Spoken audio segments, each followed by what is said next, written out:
Hello students, तो welcome to next lecture of kinetic theory of gases.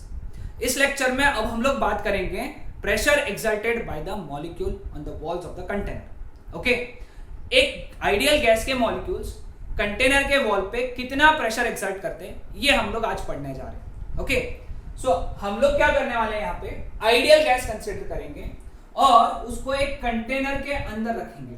Okay, तो container हम लोग लेंगे एक क्यूब शेप का,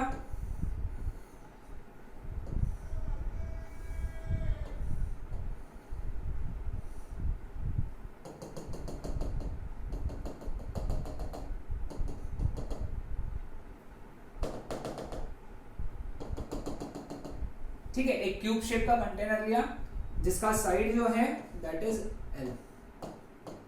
ये कंटेनर की जो सारी वॉल्स हैं वो इलास्टिक है और इसको हम लोगों ने रखा कोऑर्डिनेट सिस्टम के ओरिजिन पे। So this is our x axis, this is our y axis and this is our z axis. ठीक है, अब इसके अंदर हम लोगों ने आइडियल गैस लिया हुआ है। आइडियल गैस लिया है जिसके हमारे पास में n नंबर ऑफ मॉलिक्यूल्स है, n is number of molecules. एक मॉलिक्यूल का मास m नॉट है, एक मॉलिक्यूल का मास कितना है, m नॉट। तो टोटल मास कितना हो गया फिर, मास of gas n into m not. लिख लो ये डेरिवेशन, साथ ही साथ नोट डाउन करते चलो। n is equal to number of molecules of gas, m naught is mass of each molecule of gas. So capital small m that is equal to mass of gas that is equal to n times m naught. इसका volume जो है that is L cube and area of face, area of face that is L square.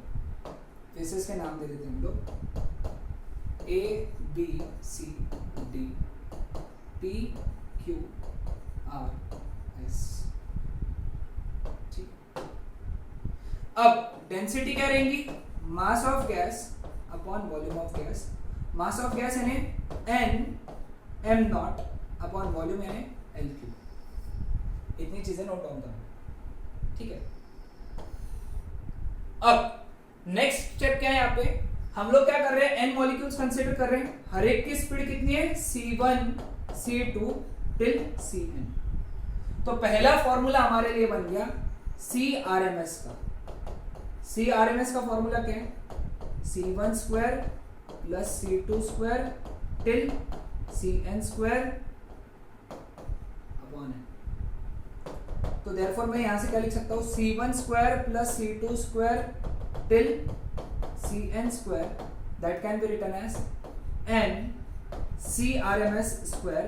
ये concept मैंने तुमको पिछले lecture में पढ़ाया हुआ है।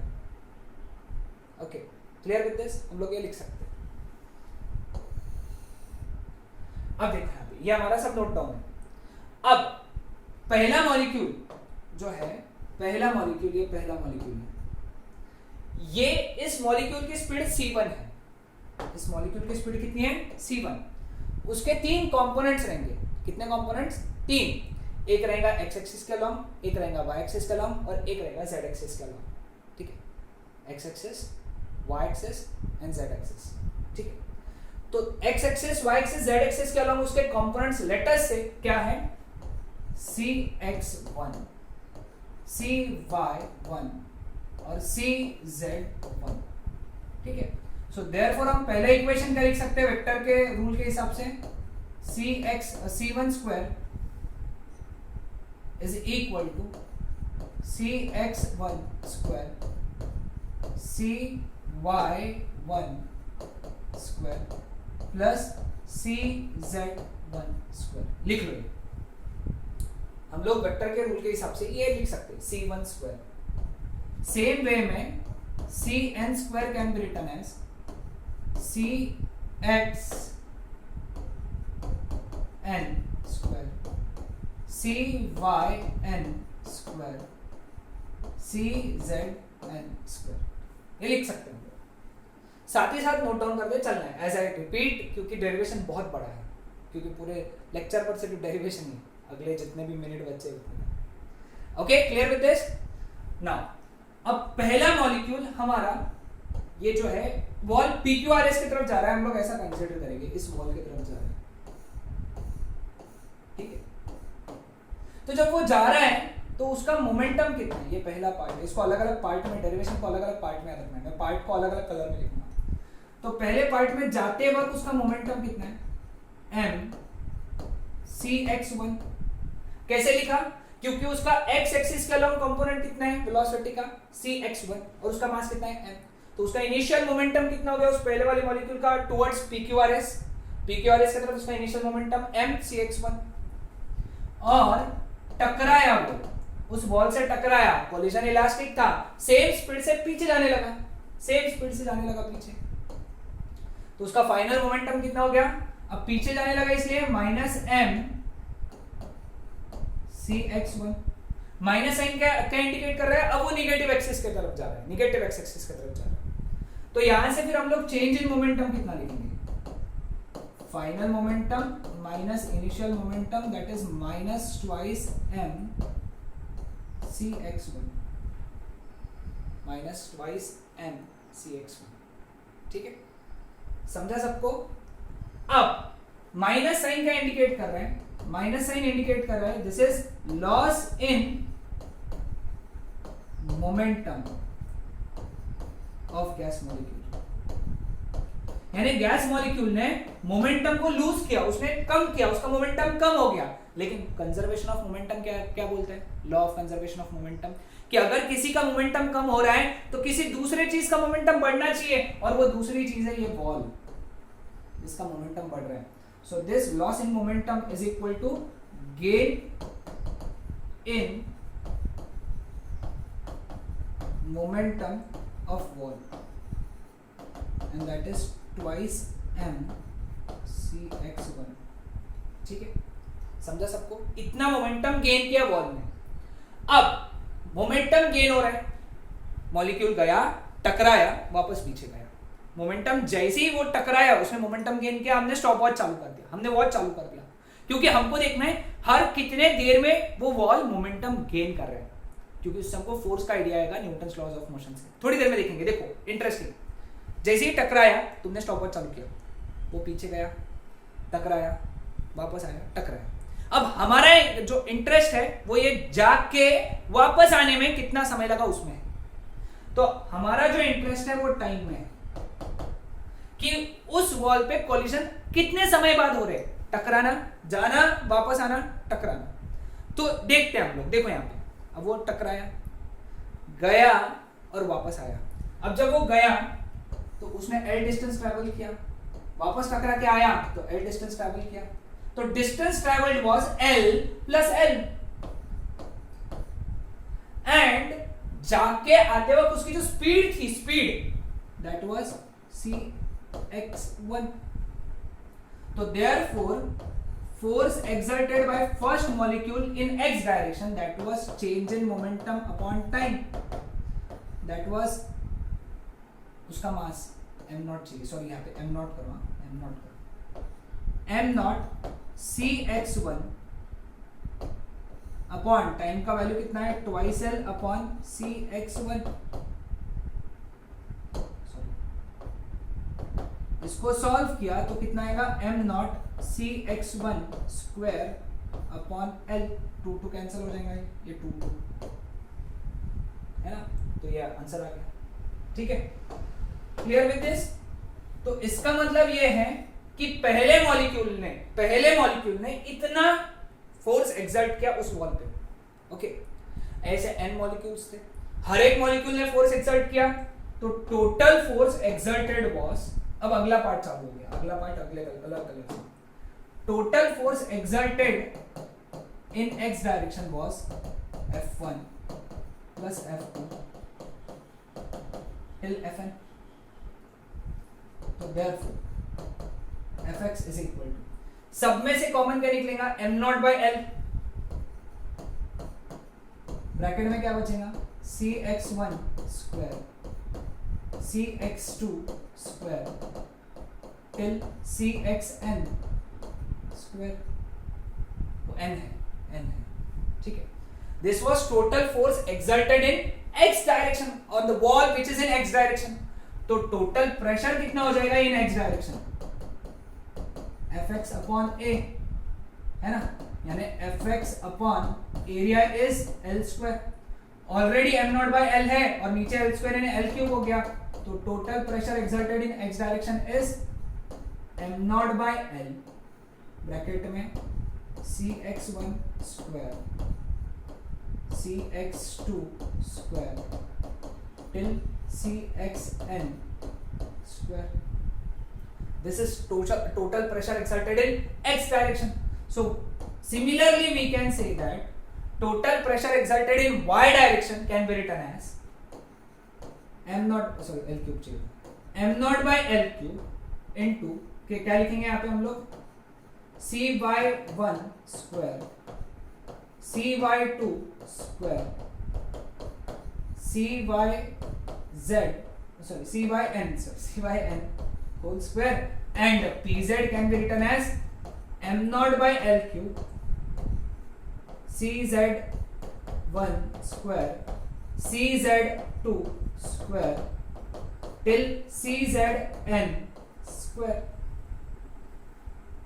ओके बट अब देखो यहां से अलग पार्ट शुरू हो जाता है। ये एक पार्ट हो गया, ये एक पार्ट हुआ, ये एक पार्ट हुआ। अब अगला पार्ट अगले कलर से। But Px is equal to Py is equal to Pz होता है, क्योंकि आइडियल गैस है, हर डायरेक्शन में प्रेशर सेम एक्सर्ट करेगा वो, यानी जितना x एक्सिस के अलोंग प्रेशर एक्सर्ट होगा उतना ही y एक्सिस के अलोंग के वॉल पे प्रेशर एक्सर्ट होगा, उतना ही z एक्सिस के वॉल पे प्रेशर एक्सर्ट होगा। Therefore Px plus Py plus Pz can be written as 3Px। कैसे? Py के जगह भी Px लिखेंगे, Pz के जगह भी Px लिखेंगे, तो therefore Px can be written as 1/3 Px plus Py plus Pz।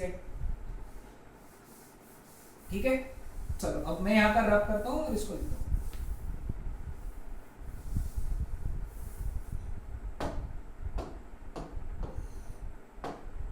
Okay अब देखो वैल्यूज लिखेंगे हम लोग।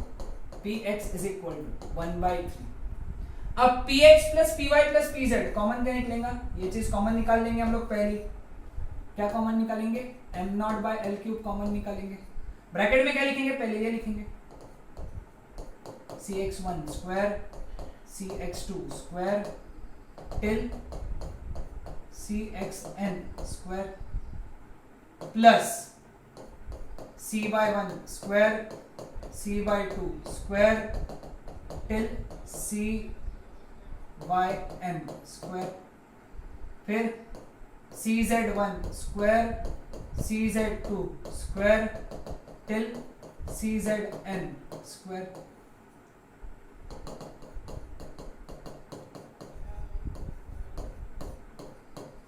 ठीक है, अब अभी हम लोगों ने देखा था कि ये वाला जो वैल्यू था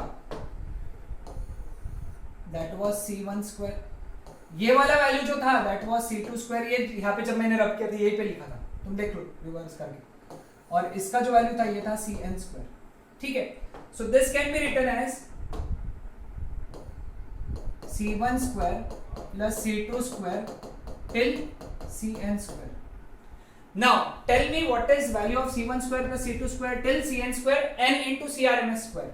So therefore pressure exerted in x direction is equal to 1/3 n m naught by V L cube यानी V CRMS square. Okay, but total pressure exerted in x direction is nothing but total pressure exerted by the gas on the wall of the container. Px यानी ही क्या है?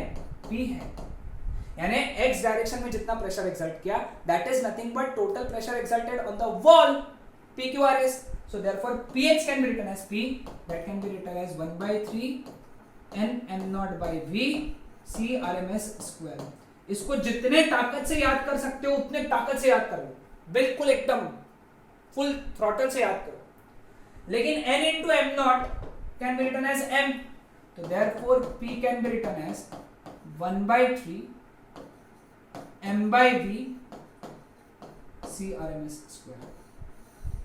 ये दूसरा। लेकिन mass upon volume can be written as density, तो therefore P can also be written as 1/3 rho CRMS square. ये derivation है boards का, इंपॉर्टेंट है, ध्यान में रखना। क्लियर? अब मैंने तुमको पिछले लेक्चर में कहा था कि आरएमएस वेलोसिटी का हम लोग डेरिवेशन डिराइव करेंगे इसी से।